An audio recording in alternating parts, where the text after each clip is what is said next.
Good evening, Patriots. Welcome to the Ryan Samuel Show. Big news today. James Comey has been officially indicted for falsifying statements to Congress, which is a big deal. That has rarely been done. He came out and made a statement. We're going to go over that. Pete Hegseth has called for a massive meeting with about every general in the United States of military, and the world is freaking out about it. I don't know why. I don't know why everybody's panicking. I don't know why everybody's losing their mind. There is some things going on. We don't know exactly what it is. They intercepted 2 bombers off the coast of Alaska that were in American airspace, and it was Russian bombers. So I'm not sure. JD Vance came out and said it's not a big deal. It could be. We will see. They did just change it to the Department of War, so the mindset is completely different now. But we're going to break into that, and we're going to cover that tonight pretty intensely. Do not go anywhere. We will be right back. Don't forget to hit that like, share, and subscribe button, and we will see you in a short amount. Hey Ryan, hi, this is Sarah Palin. Ryan, Donald Trump Jr. Harsh to NC. Hey everybody, I want y'all to check out a fellow Marines podcast. My name is Ted Nugent, and I got a call from my buddy Ryan F. Samuels, and he wants me to tell you that he's a working hard, playing all-American son of a who is celebrating God, family, country. Welcome to the Ryan Samuel Show, one of the top political podcasts in the United States, where we have a healthy distrust for government and mainstream media. The Ryan Samuel Show is a raw, unfiltered look at American politics. Follow on Facebook, Twitter, YouTube, Rumble, and all podcast platforms. Here is your host, Ryan Samuels. Okay, so the former director of the FBI, James Comey, has officially been indicted. Now, this is a big story. This is a huge story. During the Donald Trump campaign, the left had continuously insisted that Donald Trump was going to pursue his political adversaries, right? We knew they would. We knew that he would, that he was going to go after the James Comeys, the Adam Schiffs, the Letitia James. Just last week, he had tweeted out, we covered it on the show, that he was calling out Pam Bondi for not indicting anybody, for not indicting these people. And I'm going to tell you, I think that these people should be indicted. I do. I think that the justice system was without a doubt weaponized against Donald Trump. I've been clear on that. I think that, unfortunately, the Biden administration has soiled the Justice Department. The problem is that the left is going to twist this and turn this into a situation where they're going to blame the right side of the aisle for being, I don't know, Nazis, fascists. That's what they're going to do. But here's the thing. They're going to do that anyway. They're absolutely, without a doubt, they're going to do that anyway. They're going to call you fascists. They're going to call you Nazis. They're going to call you totalitarianism. Even Donald Trump and ICE are doing their job and removing illegal immigrants. And Gavin Newsom's out there calling them totalitarianism, Gestapo, who are kidnapping people in the middle of the night. So no matter what, they're going to do that. And for years, it's been frustrating because the left side of the aisle has been persecuting the right, and the right has been turning the cheek. So yes, I am wholeheartedly glad. I am happy that Comey is being indicted.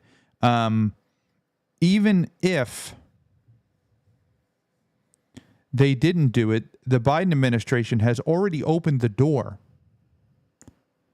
for the government to do that. They prosecuted their political enemies. They did. 100% they did. And on top of that, they manipulated social media companies to take down content that they did not like. Google just came out and removed their ban on conservatives. Like they flat out came out and said, hey, listen, the Biden administration forced us to remove people. We're not going to do that anymore. And we want to invite the people that we banned to come back. Okay, so people like Alex Jones and Nick Fuentes. Nick Fuentes is like a white nationalist, I guess, like a legitimate white nationalist. His videos are all over Instagram, and he sits there and makes statements about people of different races. Okay? We could have a debate on that if you want. I would love to have a conversation with Nick Fuentes if he wanted to, and I can talk to him about why he's wrong or why I think he's wrong. But it doesn't matter. He should be able to say what he wants to say. So they invited all these people to come back on. Then they put them back on YouTube, and Alex Jones and Nick Fuentes are banned within 24 hours. Again. So the left is not holding up to their end of the bargain. Nobody's trying to be fair here.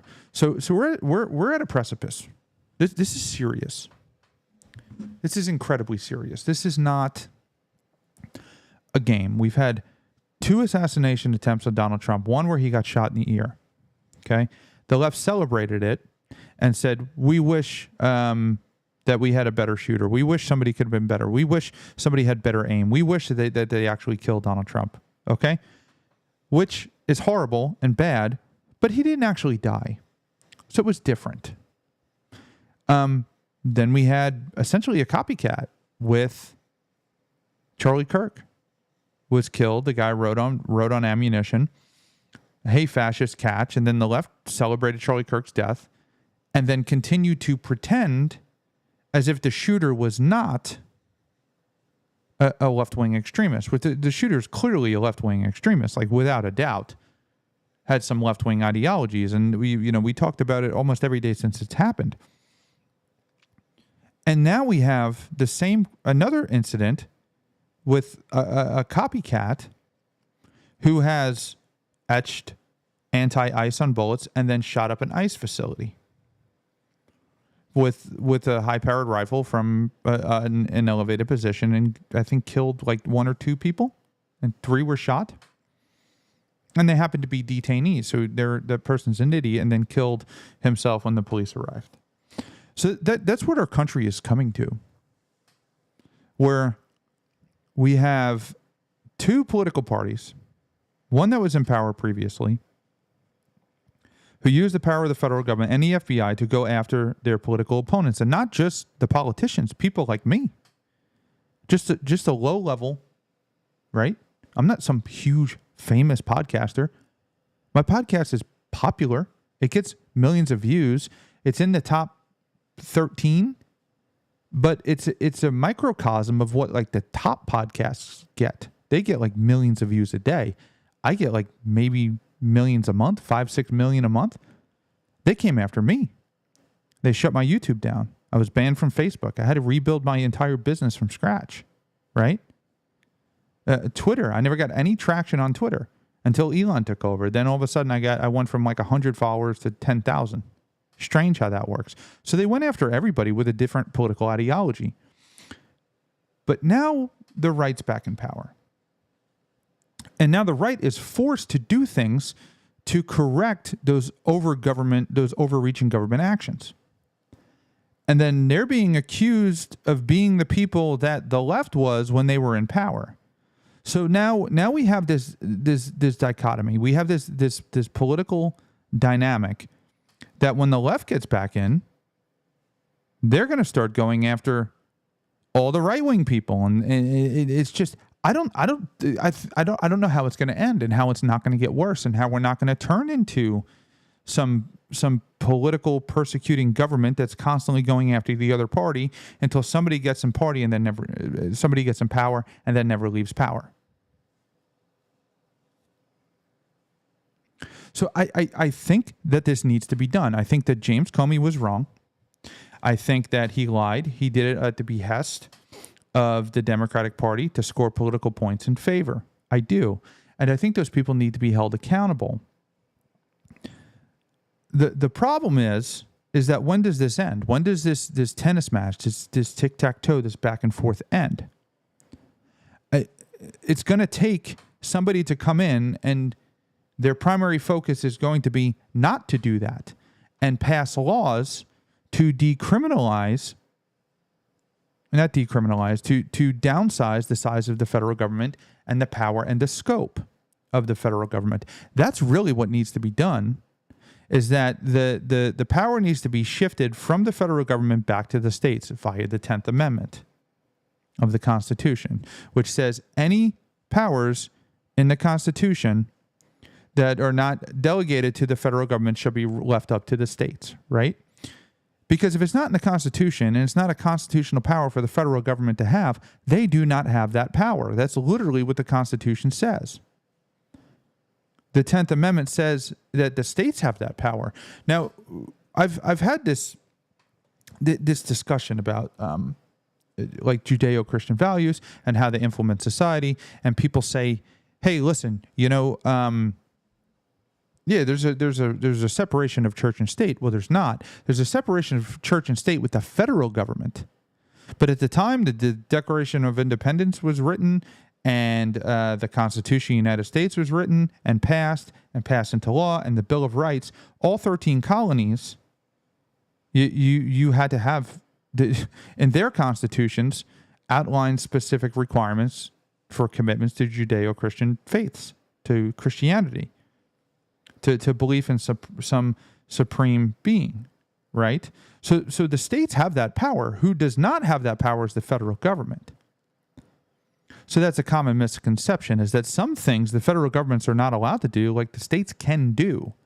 The Bill of Rights just outlines things that cannot be infringed upon, like freedom of speech, the gun rights, your right to remain silent, your right to be secure in your papers and your persons, and against unreasonable searches and seizures. But all of these rights have been trampled on from government since day one. Since literally day one, after George Washington decided he was not going to run again, he decided that this is too much power for one man. This position should be limited and turned over every couple terms, right? John Adams gets in there. Now, John Adams was, if it was not, so here's the thing with John Adams. John Adams was a Federalist. He was a big government guy.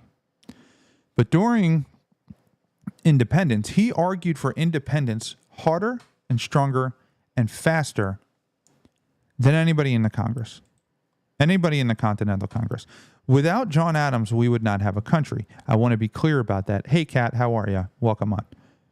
I want to be crystal clear so that everybody understands that we would not have a government in America without John Adams. John Adams sat on the Committee for the Declaration of Independence. John Adams pushed and fought Dickinson from South Carolina, who was staunchly against independence, that we needed to get a Declaration of Independence. Dickinson argued we need an olive branch petition, and that's when they sent the olive branch petition, to which the king had responded, basically, you're all treason, and if you continue to do this, we're going to kill you. That was the king's response, and Benjamin Franklin famously said, well, if we don't hang together, we'll sure hang separately. And John Adams fought tooth and nail for independence, individual rights, bills of rights. Everybody deserves freedom. We need our own country, but we also need strong government because people are bad and people will hurt each other without strong government in place. The second John Adams got power, he forced into law what's called the Alien and Sedition Acts. Now, the Alien and Sedition Acts stated that if you brought the government, the president of the United States, into repute, which means if you insulted them, then you would be prosecuted for a felony. This is the second president of the United States. Immediately trampled the first most important thing on the Bill of Rights. Now, why is that? Why is somebody who the second they got power decided to throw all of their beliefs and everything out the window. And that's because we're, as human beings, we're flawed, we're impure. And there's something that Augustine, I'm a huge student of natural law theory, and which comes from Augustine, Thomas Aquinas, St. Thomas More, John Locke. Augustine had this thing that was called libido dominandi, and which means in Latin the lust to dominate. It's a flaw in human beings. So John Adams was a victim of this libido dominandi. Most politicians, or most anybody who gets power, it's libido dominandi. You get this ego, this threat to this lust to dominate over other people and rule over other people. And hey, Colby. Colby says, better hope a Democrat doesn't win the White House in the next decade. The DOJ is going after everybody on the right. Trump is walking a very thin line. Colby, here's where you're wrong. And I appreciate you, Colby, because I see you in my comment section every day. Thank you for being there. And I love that you stick around, even though we disagree on almost everything. Okay? Colby, they already went after the right side of the aisle before Trump took office. So you can't sit here and act like that never happened. That happened. And this is the response to that. But back to John Adams. I appreciate you, Colby. Thanks for sticking around, man. But the lust to dominate is a factor in politicians. You see it all the time with videos of police officers, excessive force. It's the lust to dominate. They get caught up in the moment, whatever, right? It happens, which is why we have checks and balances in state. So, but now we've come to the point where we're literally arresting each other. We're literally arresting each other. And the end game to this, and again, I think that the Democrat actions forced the Trump administration into doing what they're doing because they were so vile and egregious and wrong that this situation needs to happen to right the wrongs. But now the Democrats are just going to use it against us, right? Again, the second they get into power, it's going to be the same thing. But Comey has officially been indicted. That's what's happening. Okay. I do have information that Letitia James is about to be indicted as well for mortgage fraud.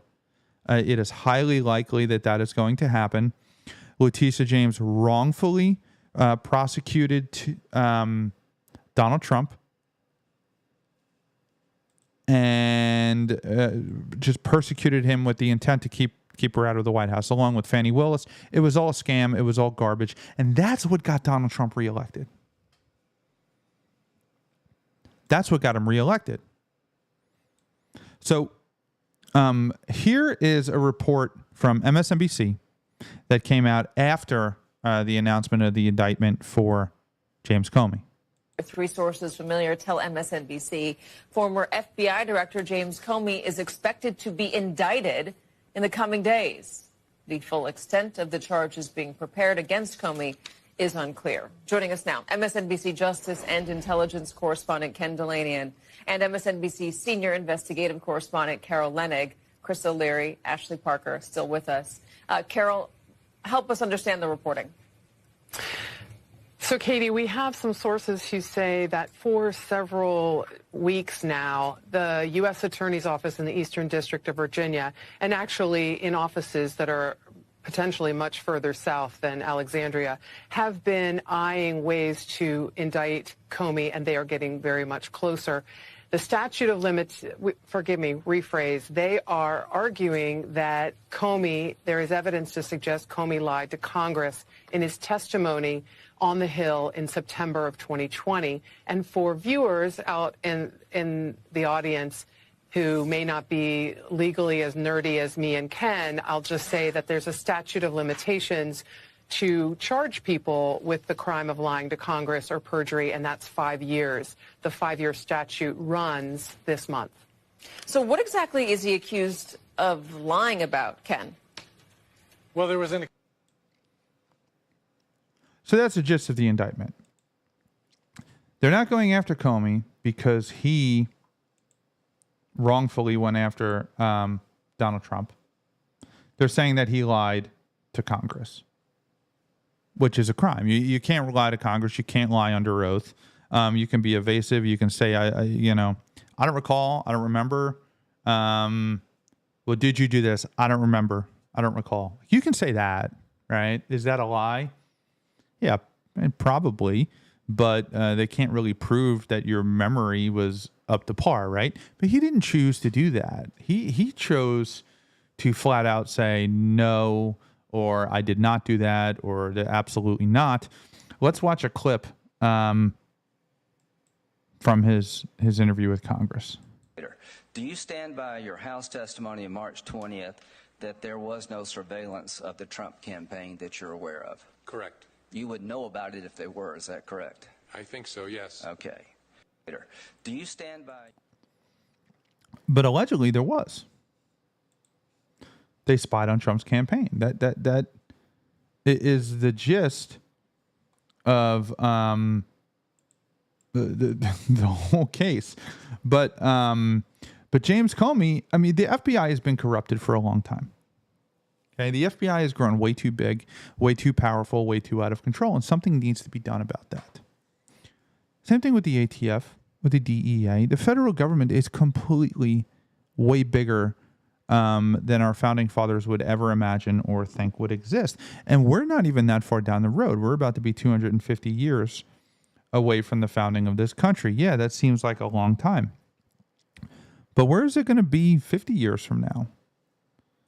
Because tyranny is like a snowball.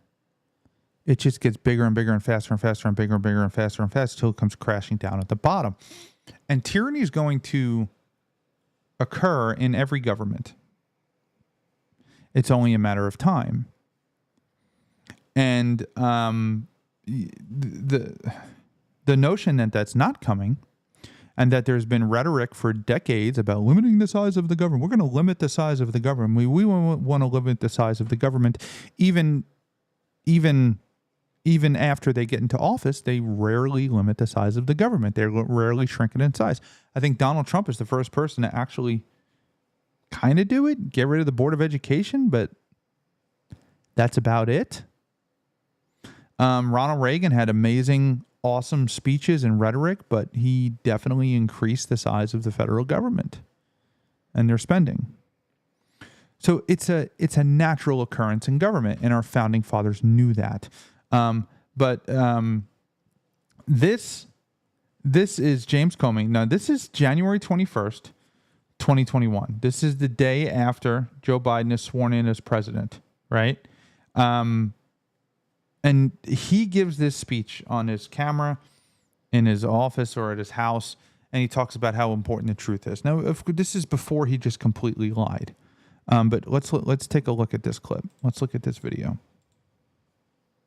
The entire justice enterprise in the United States depends upon an honor system. It depends upon people, when they raise their right hands in a courtroom, or when they speak to an investigator at a doorway or in an office building, it depends upon them telling the truth.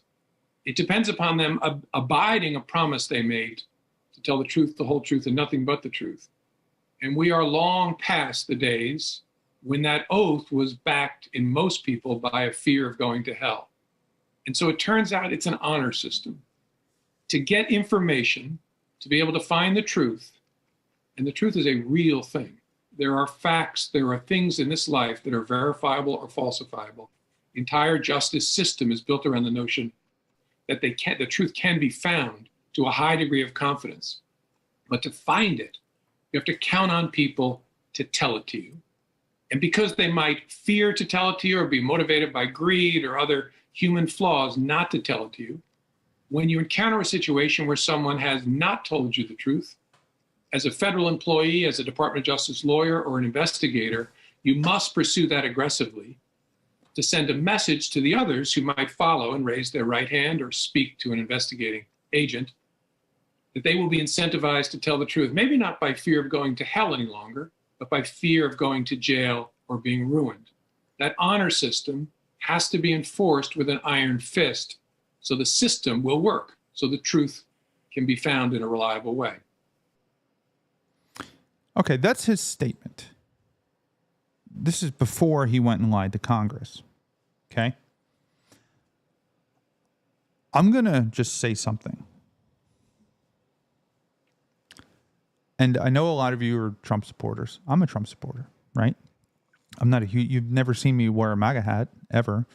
I like the Trump family. I like Donald Trump. Donald Trump Jr. is a friend of this show and has promoted the show. I think they're great people. But number one, if you're a private citizen, it should not be a crime for you to lie to law enforcement or to lie to the federal government.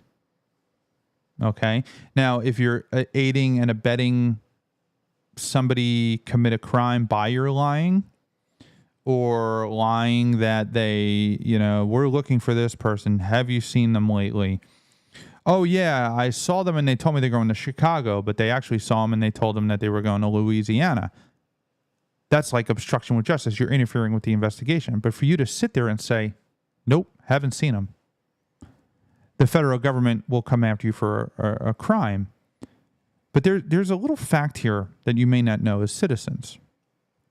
And I'm confident I can explain this to you, and you can tell me whether or not you agree with this.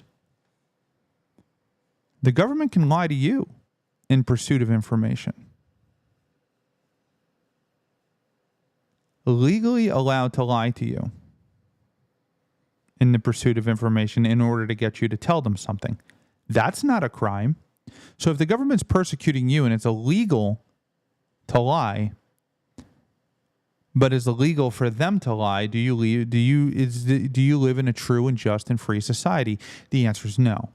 I would argue in this case, a federal employee who works for the federal government, who has to abide by their rules and policies as an employee, this would be a different situation.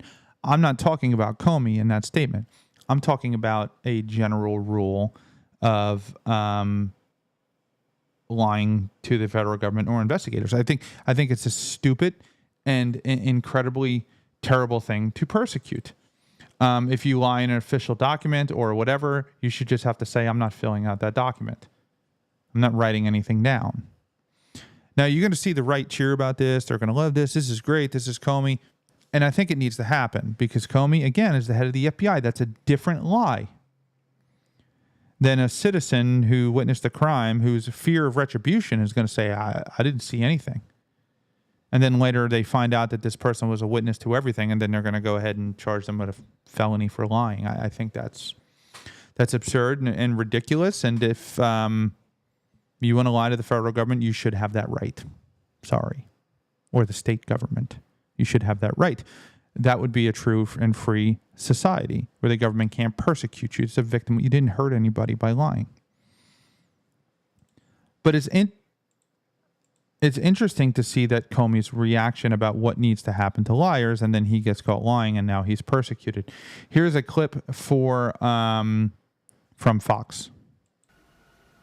Well, it's about time. Americans have waited for this for a long time. We saw the Russia collusion hoax, the complete compromise of the deep state. That was all under Comey's leadership. I believe because of all of those things that we now know, they used the intelligence apparatus of our federal government to perpetrate a fraud upon the American people that the Trump campaign was colluding and conspiring with Russia. In my opinion, he should be charged with treason. But obviously the DOJ doesn't want to go that far. They found something that they can charge him with. He obviously lied to Congress because he knew either he's lying or McCabe is lying. And obviously they have evidence from either communications or something that it's a basis of this grand jury indictment. It is a long time coming where the American people want to see justice of all of the brokenness of our federal government.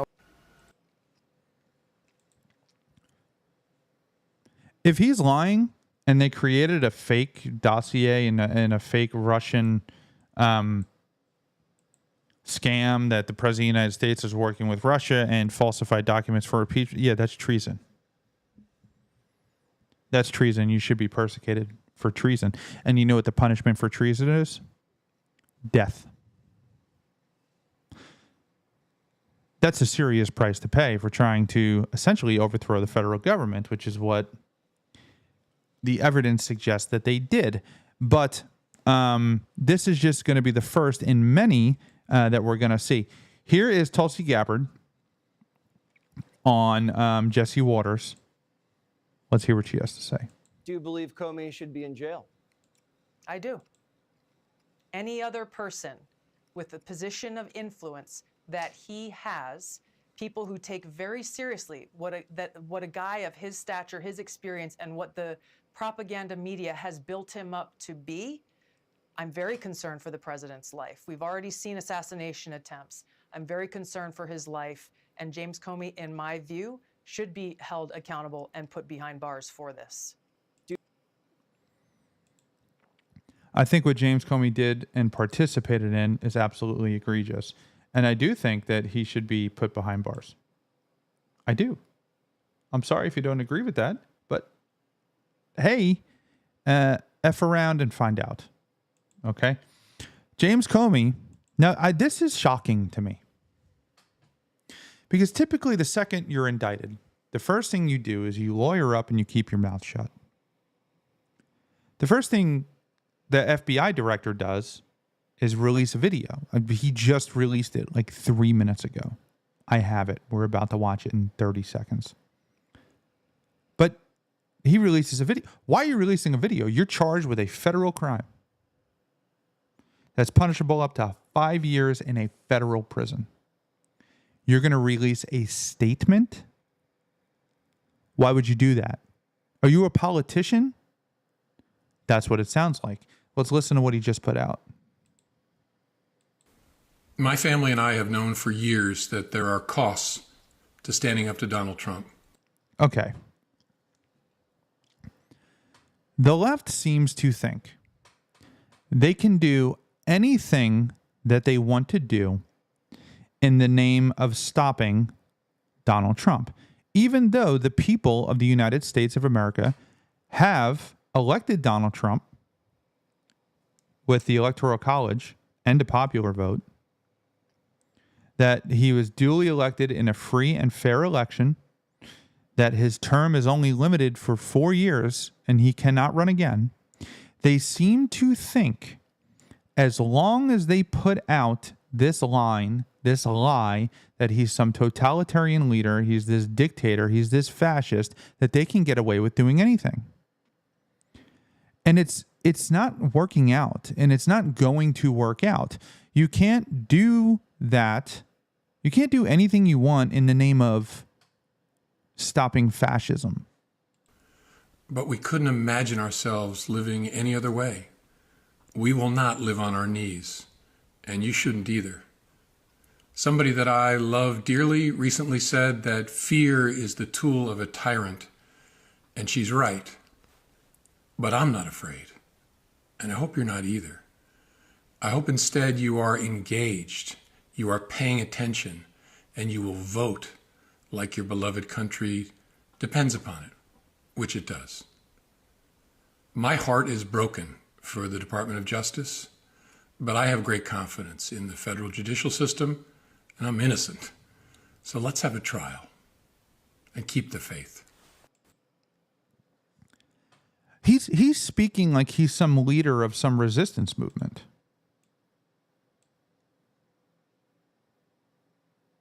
Not as the former head of the FBI. So basically, the tone and the rhetoric of what he just said is that we're going to stop Donald Trump. And I don't regret trying to stop Donald Trump by any means necessary. Comment, am I wrong? Did you take that any other way? Let's listen to it again. My family and I have known for years that there are costs to standing up to Donald Trump. So they've known for years that Donald Trump was going to come after him for what he did.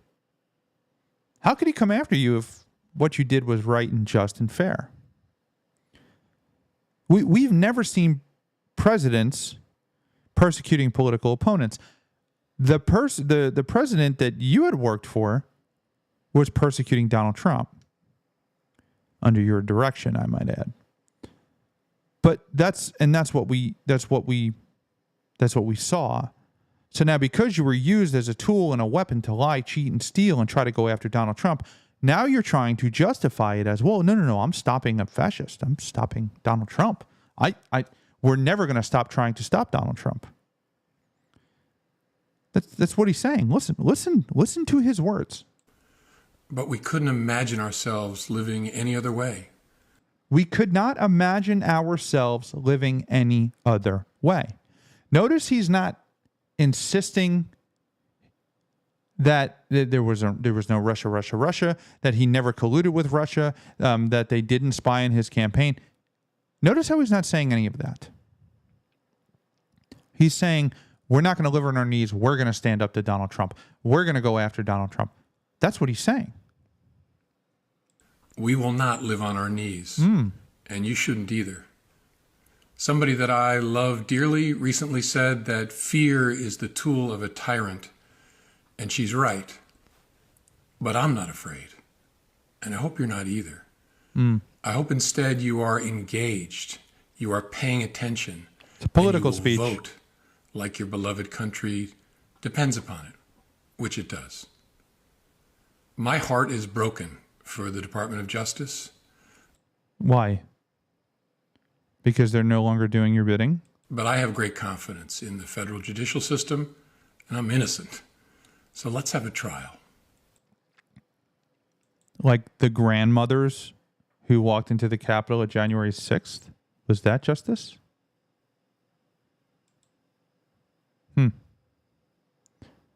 I don't think that was justice. If you have that much faith in the judicial system, I think that there is something seriously wrong with you. Because about the statistic is, and there's really no way to prove this, but it is believed that 10% of the prison population is innocent. 10%. 1 out of every 10 inmates did not do the crime that they were committed of, that it was misconstrued. There's thousands of cases attesting to this. I worked for the system. It's not it's not fair. It's not just. It's not tyrannical, but it can be if it's used against you and you don't have the money and power to fight it. So we're going to follow this closely. Letitia James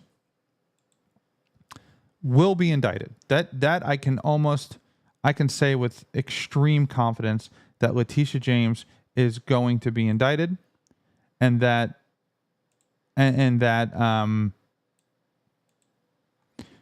that's going to be a spectacle. She should be indicted. Comey should be indicted too. So should the governor of New York, Kathy Hochul. She should also be indicted because she allowed Letitia James to do this. And there needs to be a message sent that you cannot go after your political enemies. But after you're done righting that wrong, you need to set up the system so that it can never happen again. Here is Letitia James in one of her famous statements that no one is above the law. It's almost like she's talking to James Comey. Let's listen. No one is above the law, no matter how rich, powerful, or politically connected you are. Our job is to follow the facts and the law without fear or favor. The fact is, no one is above the law. Right. No one, not even the president, is above the law. No one is above the law. What a compilation of Democrats saying that nobody's above the law. Are they going to say it now? Are they going to come out and say it to James Comey? Or are they going to jump to his side and call Trump a tyrant? Here is the situation. The only thing we could do is wait and play this out and see where this goes. My concern is that this is just going to be a tit for tat back and forth forever until we don't have a country anymore. I mean, the situation has to be resolved. A video was released today of a woman in an ICE detention facility whose husband has been detained and is going to get deported. And I think it's his wife. They're saying it's his wife. I don't really know. And the ICE agent is telling her that she needs to leave. He keeps saying adios, which is goodbye in Espanol. And she's not listening, right? So let's watch the video.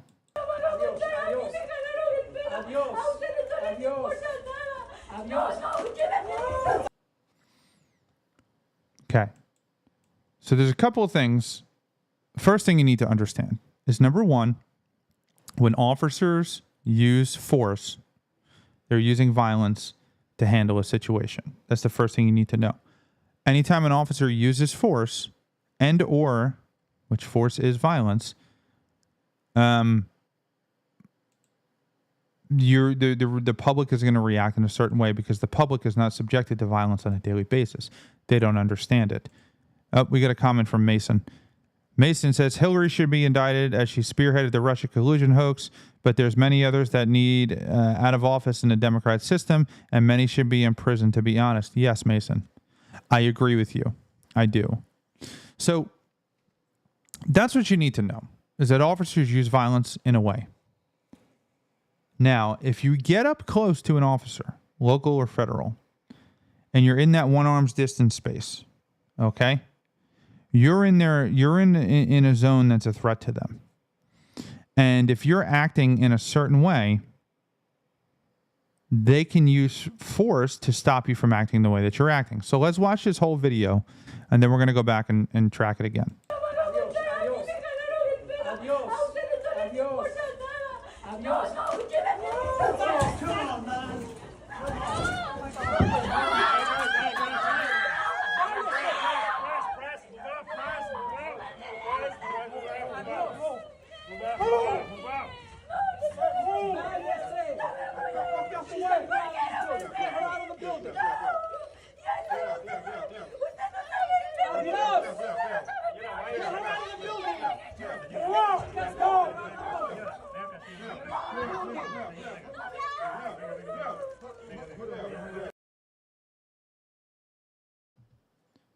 Okay. Comment. Is he justified? Is he unjustified in that use of force? Was that use of force excessive? Should that use of force occurred? I'm going to wait a second, and we're going to kind of watch it and break it down. Okay? He's here. She's in the zone, right? I'm assuming he has a firearm on him. Maybe it's under his shirt. He might not even be armed. She's begging for the person, I guess, that she loves to be released or whatever. The press is standing there. And she's in his, she's not listening to him. He's just saying goodbye, right? Keep in mind, we don't know what happened at the beginning of this video. This video cuts on right when this happens, right? So we don't know what's been going on for 30 minutes leading up to this, okay? He's here. She's in his face. Her hands are on him, okay? He reacts. He grabs her. I don't know what he's doing. I don't know what. He just throws her back and in between the press, in front of these children, to the ground. Okay? Stands over her and yells. Right? He just stands over her and yells. That's all he does.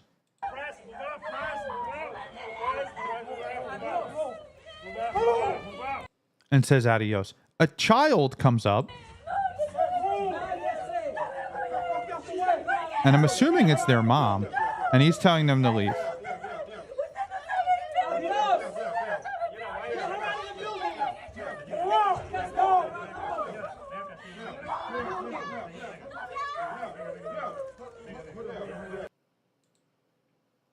She doesn't get arrested or anything.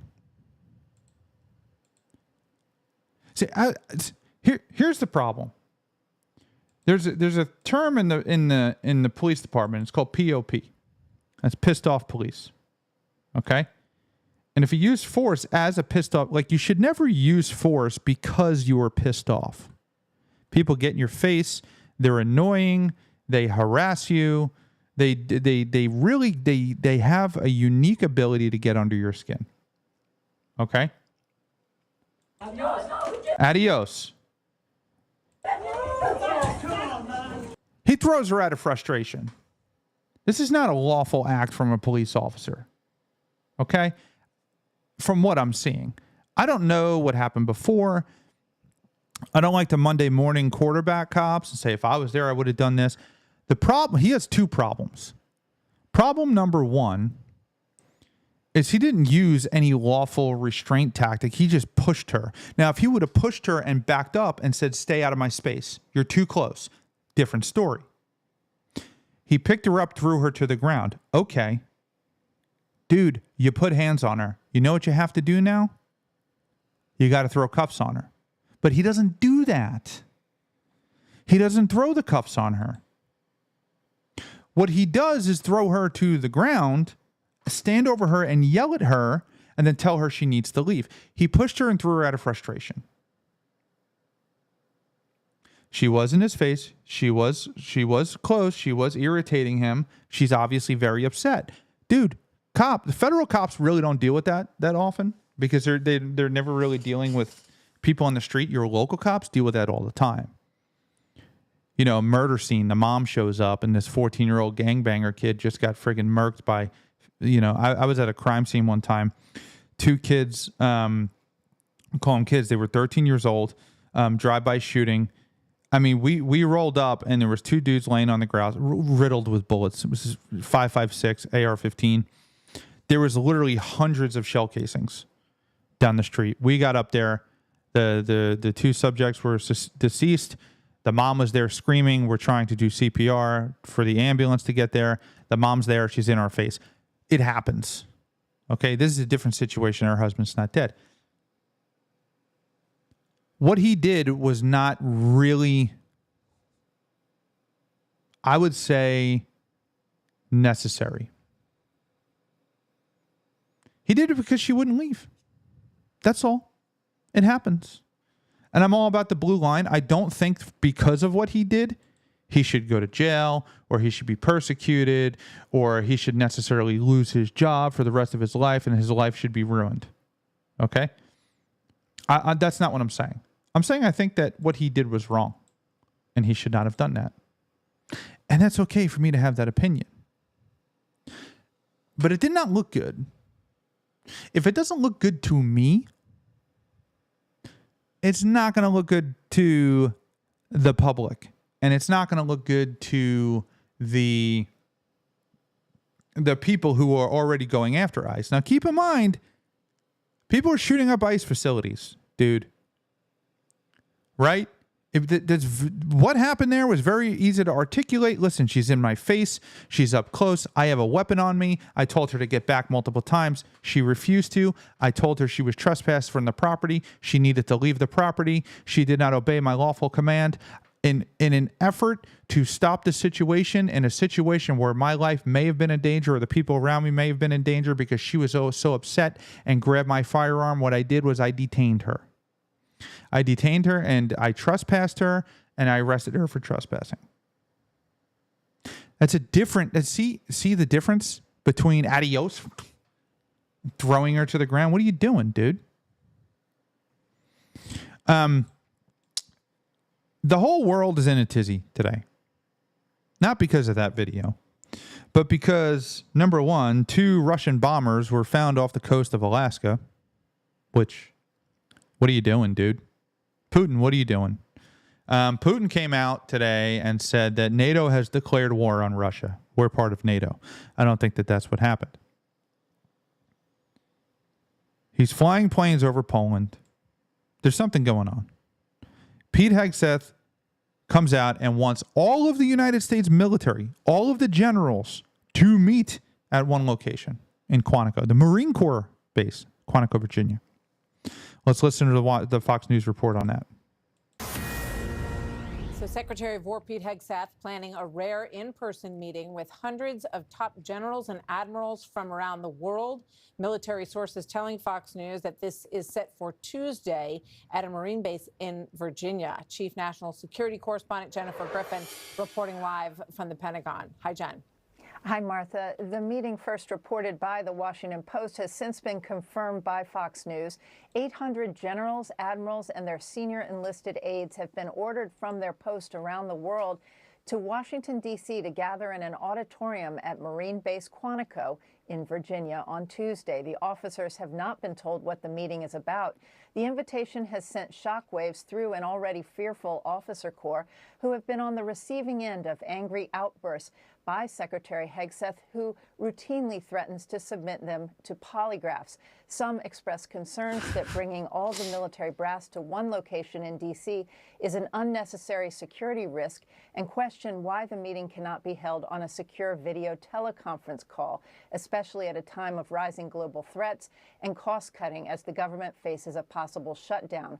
Pentagon spokesman Sean Parnell confirmed the meeting but gave no details other than Secretary Hegseth, quote, will be addressing his senior military leaders early next week. Secretary Hegseth has fired without explanation nearly 22 officers, including the chairman of the Joint Chiefs, General C.Q. Brown, the Chief of Naval Operations, Admiral Lisa Franchetti, Coast Guard Commandant Admiral Linda Fagan, Air Force Vice Chief of Staff General James Slife. Last month, Secretary Hegseth fired Defense Intelligence Agency Director Lieutenant General Jeffrey Cruz, Navy Reserve Chief Vice Admiral Nancy LaCour, and Naval Special Warfare Command Head Rear Admiral Milton Sands, the head of the Navy SEALs. Many of those fired, Martha, by the Secretary have been women. The scant details about this meeting's agenda have many fearing a further purge. Martha. Our military needs to get tougher. Our military needs to rid itself of its indoctrination and its poison. It needs to get rid of itself of the weak-minded people who sit in office chairs all day and do not understand the basic fundamentals of combat. They're there. Okay? There are people in our military who do not belong in their military. And our military is not ready for a massive conflict. Okay? We haven't been in a real war in a very long time. And you could sit there and say, oh, Ryan, yeah, what about Iraq and Afghanistan? Listen, we were fighting goat herders in Iraq and Afghanistan. Okay? Goat herders. Not a real military. The enemy didn't have tanks. They didn't have surface-to-air missiles. Well, actually, the Taliban did in Marja, Afghanistan. 3rd Battalion, 6th Marines kicked their ass.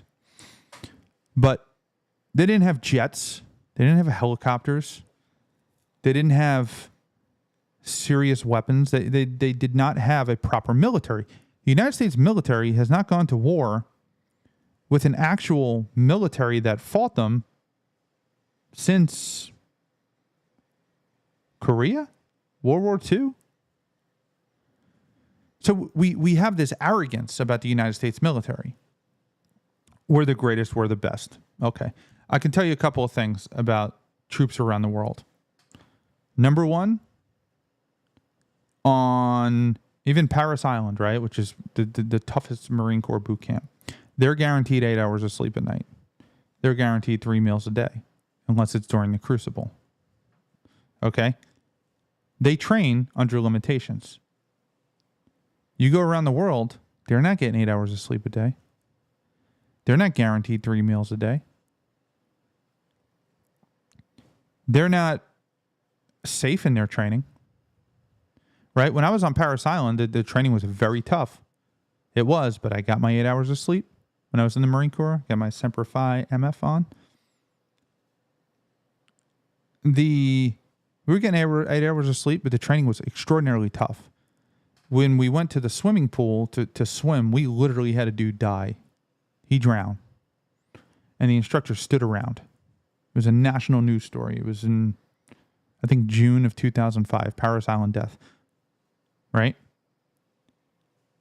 But it's tough. But other worlds training, people die all the time because some of these countries it's a lot harder. Like in Russia, they're kicking each other in the abdomens and the stomach, and it's brutal and intense, but it's very hard training.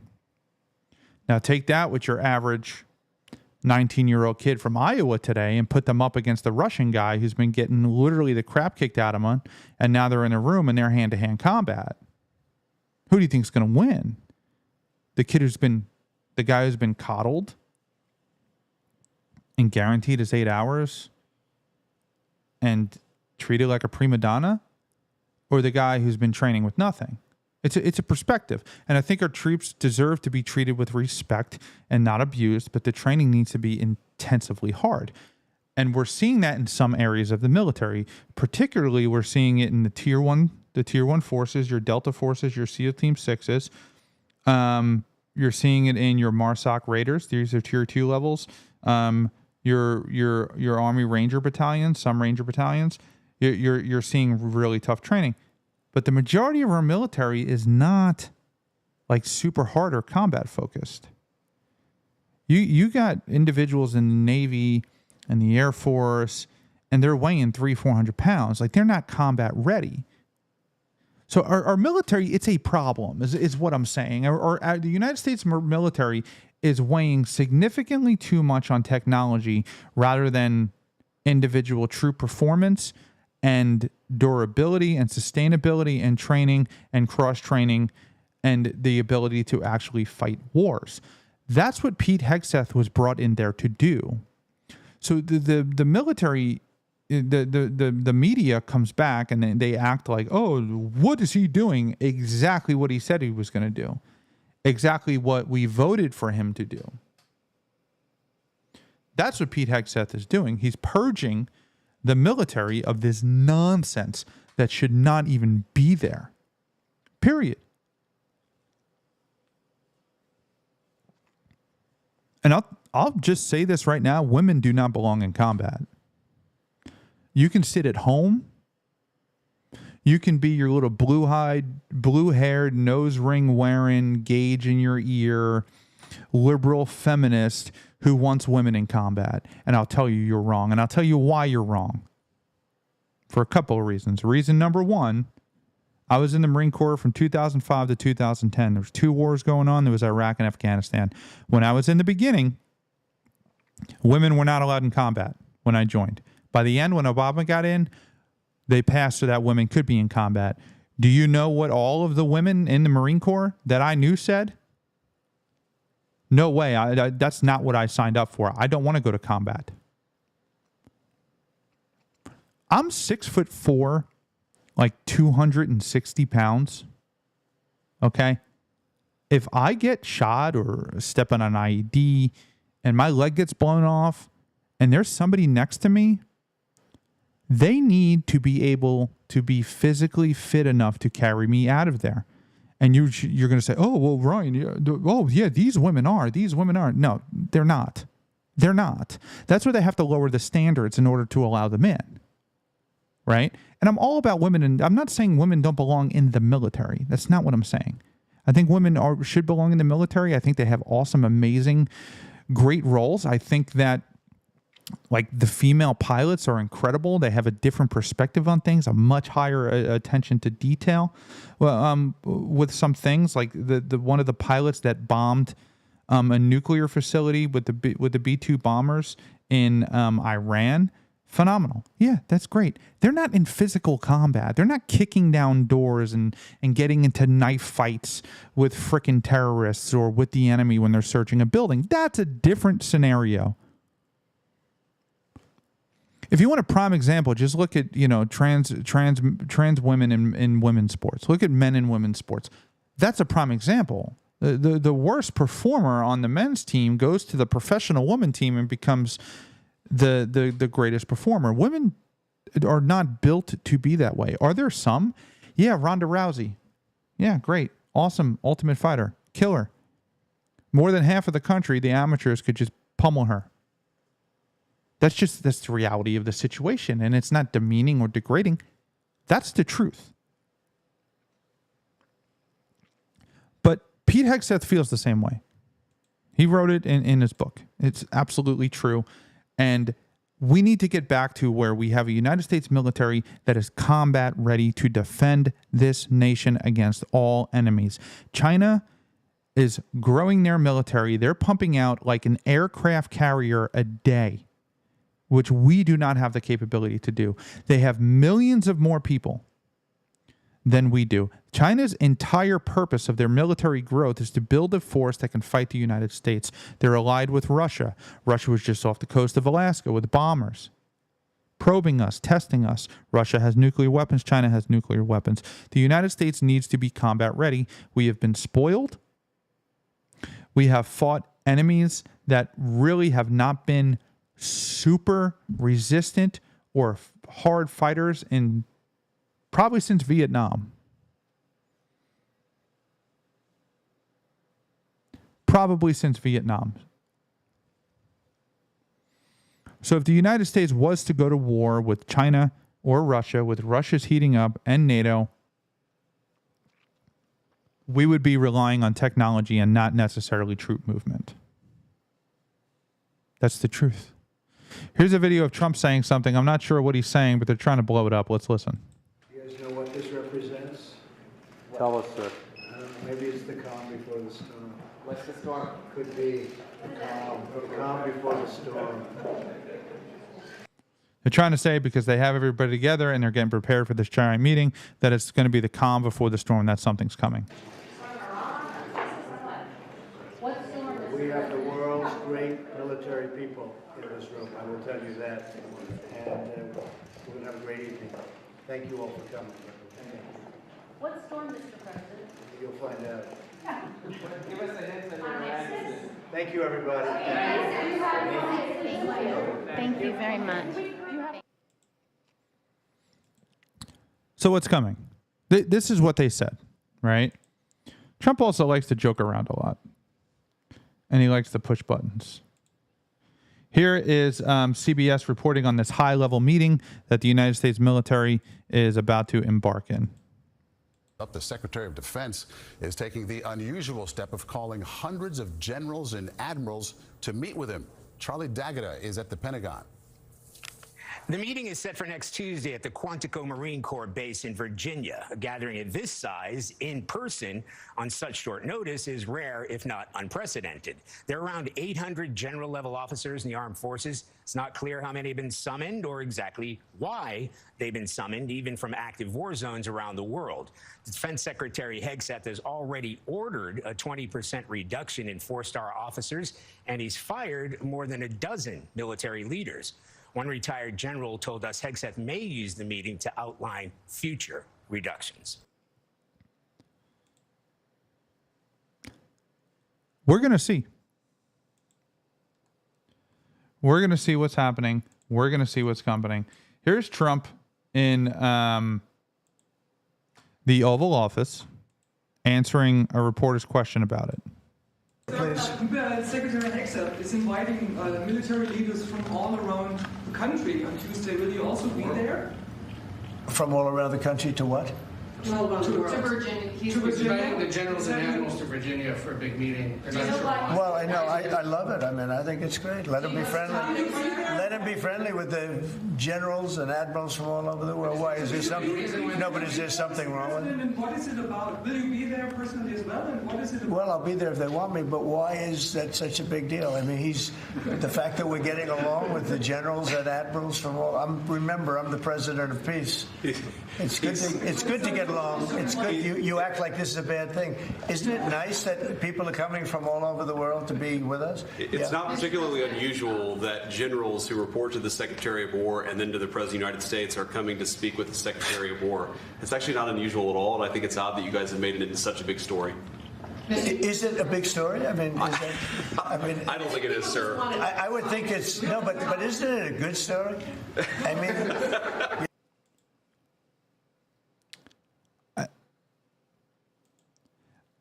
I think typically it's not normal. I think it's normal for them to talk to the Secretary of Defense. Listen, we have 800 generals. I mean, what the fuck? Like, there's so many generals. You know, like, who's telling who what to do, man? I don't know. I don't know. But we'll see what happens. We need major changes in our United States military. We need we need to be more troop focused and make sure our troops have what they need to complete the job and the training that they need to complete the job. Raise the standards a little bit. The standards should be a little bit raised, and see what there is to offer. Let's see what happens. We'll find out what's going on then. Things are heating up with Russia and Ukraine, and things are heating up with Venezuela. We're still bombing boats. I think that's awesome and amazing. And that is all that we have for you today. Thank you so much for tuning in. Don't forget to hit that like, share, and subscribe button. And we will see you very soon. We will see you Monday night. Actually, we'll see you tomorrow night. Today is Thursday. What am I thinking? My days are off. We will see you tomorrow night. Maybe we'll have some more information. But make sure you hit that like, share, and subscribe button. Hey, go to the website. Check out the shop. RyanFSamuels.com/shop. Got cool t-shirts, some Charlie Kirk shirts. Proceeds from that are going to get donated to Turning Point USA. Check those out. You can always go to the show and go to RyanFSamuels.com/donate and donate to the show. That's what keeps us going here.